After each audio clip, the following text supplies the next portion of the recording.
senses and take my shotgun and load it.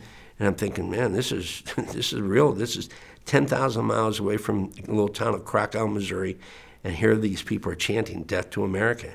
And so all of a sudden they're pounding.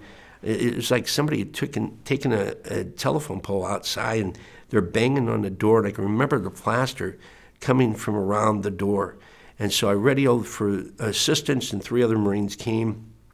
Could have been Steve, and there's somebody, I can't recall who it was, but we're sitting there, 2 kneeling, 2 standing, waiting for this door, not knowing. All of a sudden down in the basement, Billy radios and says they've gotten in. So run downstairs, and all this training in the Marine Corps, they train and train and train, and as you're running, you're doing all these things, and you don't even realize that you're doing it. By the time I get downstairs, I'm already my gas mask, because that they're in, which means that probably gas.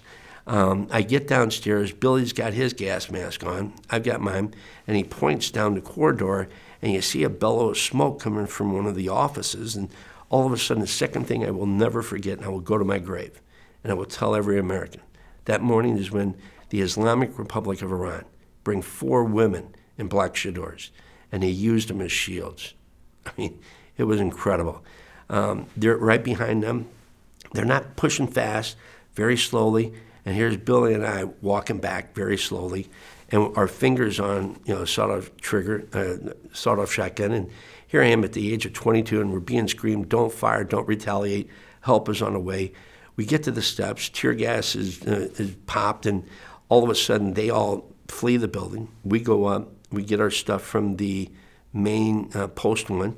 We then go up to the very top of the embassy. And so we get to the very top floor, the most secure part of the American embassy, and we barricade the place.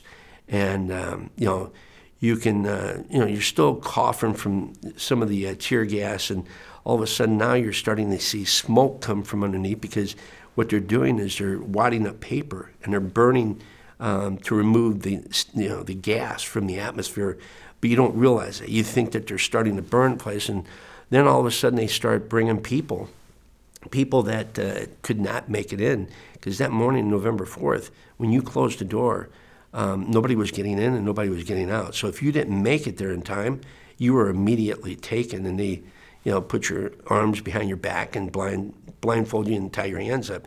So they start bringing these individuals to the door and saying, hey, they got a gun to my head. If you don't open the door, they're going to kill me. So here you are on a diplomatic post, an American embassy in the country, and nobody's coming. This is 4 hours into this.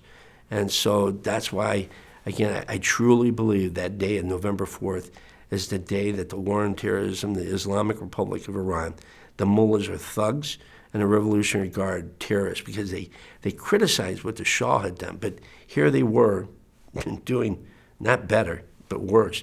So anyway, President Carter had informed one of the State Department people that were on the horn. President Carter said, hey, give yourself up. It was going to be 18 hours before any help had ever arrived to us, because that was back in the days that nothing like this had ever happened, Allison. So now you have SOCOM, CENTCOM, that is all created because of what happened then. So we, the Marines, we then removed everything from the door, and we then opened the door. The Marines were the first ones out because we didn't know what was going to happen, and so they immediately, and there's pictures all over.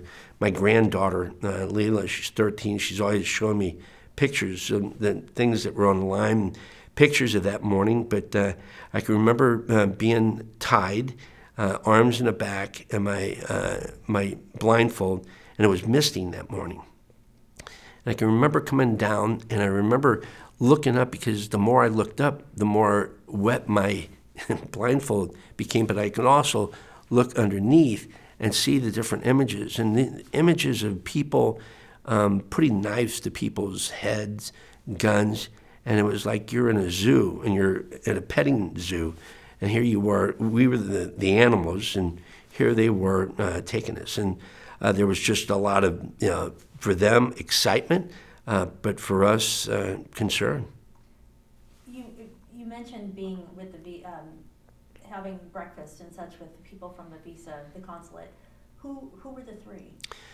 I can't recall the three that were there that morning. Okay. Yeah. I'll ask. Yeah. I'm meeting the Lijeks next week, so I will ask them if they happen to be two of the three. I think it was the Elijahs. Yeah. To ask.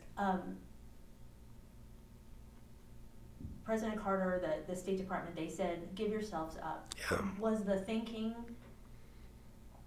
were you guys thinking possibly that this was going to be like what happened in February, where yes, they took the embassy, but they let everybody go? Well, I don't really remember what happened in February. For me, as a Marine, giving up, that was not in my vocabulary. And it was very difficult to understand that we were going to give ourselves up to these individuals that had illegally entered